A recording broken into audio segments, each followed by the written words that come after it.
Hello students, कैसे हो आप सब।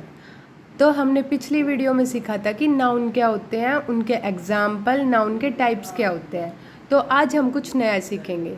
आज हम सीखने जा रहे हैं प्रोनाउन क्या होते हैं, और वो भी एग्जाम्पल्स के साथ कैसे हम प्रोनाउन को डिफाइन कर सकते हैं, और नाउन और प्रोनाउन में डिफरेंस क्या होता है। आज हम उनको डिफ्रेंशिएट करेंगे, नाउन वर्सेस प्रोनाउन। सो बच्चों, अब हम पढ़ने जा रहे हैं what is pronoun. What is the definition of pronoun. A pronoun is a word that stands in for a noun, often to avoid the need to repeat the same noun over and over. Like nouns, pronoun can refer to people, things, concept and places.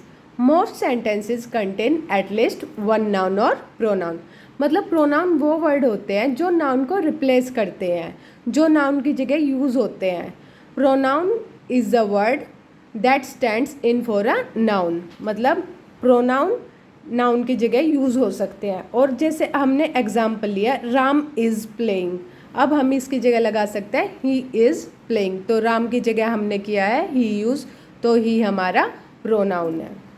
Pronoun can also refer to people, things, concept and places.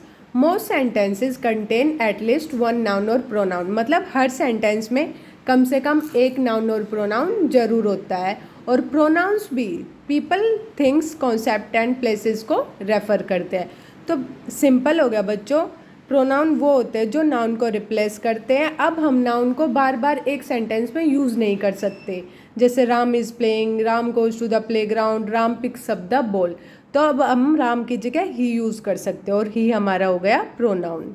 जैसे अब हम देखेंगे कि pronoun sentence में कैसे कैसे use हो सकते हैं। यहाँ पर हमने बहुत सारे एग्जाम्पल दिए हुए हैं जिसमें हम ये देख सकते हैं कि प्रोनाउन का क्या यूज़ होता है सेंटेंस में। जैसे फर्स्ट हो गया they are good at playing basketball. यहाँ पर जो दे है वो हमारा प्रोनाउन है।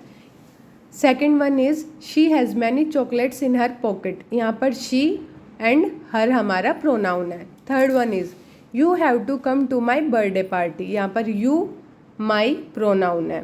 Fourth one is I had forgotten my wallet in the room. यहाँ पर आई माई प्रोनाउंस है। तो ये सारे एग्जाम्पल्स हैं प्रोनाउन के जो एक सेंटेंस में यूज़ हो सकते हैं नाउन की जगह। अब हम देखेंगे कि नाउन और प्रोनाउन में डिफरेंस क्या होता है। जैसे यहाँ पर दिया हुआ है noun. Noun is a name that denotes a person, object, place और आइडिया। नाउन वो होता है जो एक पर्सन को डिनोट करता है, ऑब्जेक्ट को, प्लेस और आइडिया को। लेकिन प्रोनाउन क्या है? Pronoun is a word that takes the place of a noun. Pronoun वो है जो नाउन की जगह लेता है या उसकी जगह यूज़ होता है।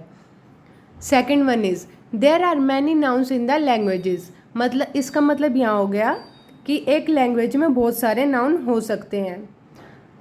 Pronoun there is a limited number of pronouns in the language. लेकिन एक लैंग्वेज में लिमिटेड ही प्रोनाउन होंगे, नाउन की जगह बहुत सारे नहीं होंगे। प्रोनाउंस हमेशा लिमिटेड ही रहेंगे। Third one is noun remains the same in both subjective case and objective case. Noun हमेशा सेम रहता है, नाउन कभी भी चेंज नहीं होगा, चाहे वो सब्जेक्टिव केस हो चाहे वो ऑब्जेक्टिव केस हो। लेकिन pronoun changes according to the subjective case and objective case. लेकिन प्रोनाउन चेंज होता रहेगा according to subjective case and objective case. Example Ram is playing in the playground. यहाँ पर राम हो गया हमारा noun. Next one is example होगा प्रोनाउन का ही is playing in the playground. यहाँ पर राम की जगह हमने ही यूज़ कर दिया, तो ही हमारा हो गया pronoun. Next one is a pronoun can also function as the object in a sentence, either a direct or indirect object. मतलब प्रोनाउन सब्जेक्ट में तो यूज़ होता ही है, ये सेंटेंस में ऑब्जेक्ट की जगह भी यूज़ हो सकता है, चाहे वो as a direct object use हो चाहे वो इनडायरेक्ट ऑब्जेक्ट यूज़ हो। यहाँ पर हमारा फर्स्ट पॉइंट हो गया the direct object is something और someone that is directly acted upon by the verb. मतलब डायरेक्ट ऑब्जेक्ट वो होता है जो वर्ब के अकॉर्डिंग डायरेक्टली एक्ट करता है। लेकिन second one is the indirect object is someone और something that receives the direct object. लेकिन इनडायरेक्ट ऑब्जेक्ट वो होता है जो डायरेक्ट ऑब्जेक्ट को रिसीव करता है। जैसे कि एग्जाम्पल हो गए गिव मी दैट। यहाँ पर मी हमारा इनडायरेक्ट ऑब्जेक्ट है और डायरेक्ट ऑब्जेक्ट हो गया that. Second one is can you promise her this. यहाँ पर हर हो गया हमारा इनडायरेक्ट ऑब्जेक्ट और दिस हो गया हमारा डायरेक्ट ऑब्जेक्ट। मतलब डायरेक्ट ऑब्जेक्ट वो होता है जो वर्ब के अकॉर्डिंग एक्ट करता है। जैसे हमारी जो भी वर्ब हो गई वो उसके अकॉर्डिंग एक्ट करेगा तो वो हमारा डायरेक्ट ऑब्जेक्ट हो गया। इनडायरेक्ट ऑब्जेक्ट वो होता है जो डायरेक्ट ऑब्जेक्ट को रिसीव करता है। तो आज की वीडियो में हमने सीखा what is pronoun, definition of pronoun and with the examples. और सेंटेंस में हमने देखा कि प्रोनाउन कैसे कैसे यूज़ हो सकते हैं, नाउन और प्रोनाउन में डिफरेंस क्या होता है, और हमने देखा कि प्रोनाउन एज अ ऑब्जेक्ट भी यूज़ होते हैं, चाहे वो डायरेक्ट ऑब्जेक्ट हो या इनडायरेक्ट ऑब्जेक्ट हो। अगर आपको आज की वीडियो अच्छी लगी हो तो do like, comment, share my video and subscribe my channel. Thank you very much.